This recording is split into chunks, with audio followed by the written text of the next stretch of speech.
Alright, I'm getting a little tired of this. Which one is it? Is the Texas Chainsaw Massacre 2, 3, or Texas Chainsaw 3D the first and direct sequel to the original? Someone please tell me.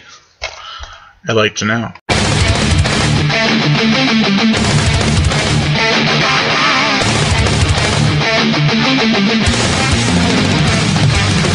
Welcome to the horror show. To realize there is nowhere to run. No game to try. Paranoia is hiding alive. Welcome to the horror show. To realize there is nowhere to run. No game to try. Obsessions rule your mind.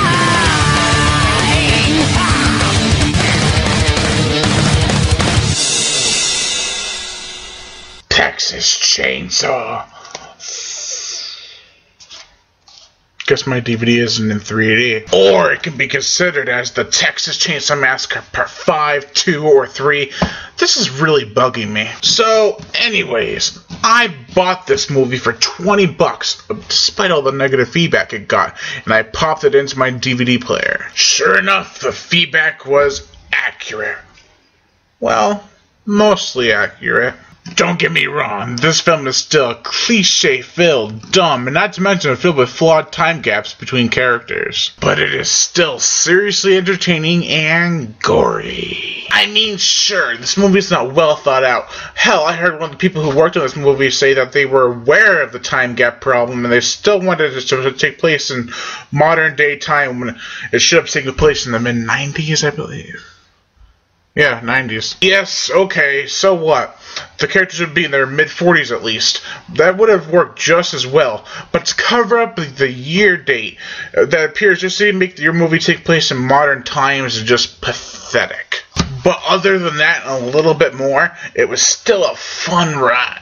Sometimes people have to look past the flaws in some movies and just go in it with an open mind. Some people did take it a bit too seriously. But really, how can you blame them for expecting a lot and taking it kinda seriously? Because the remake and the prequel to the remake were very serious in tone. So was the first, the third, and somewhat like the fourth, the second one now.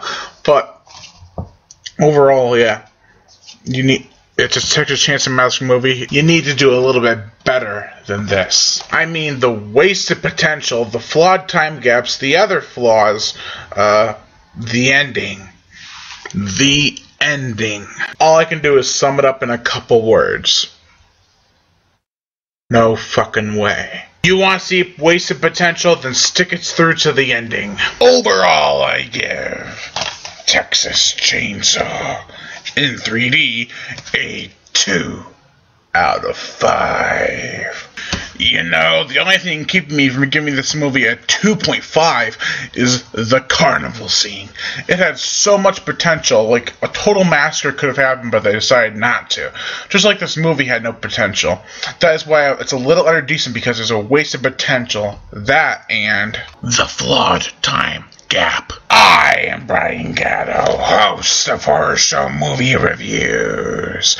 Make sure to like my Facebook page in the description below and to leave comments and subscribe.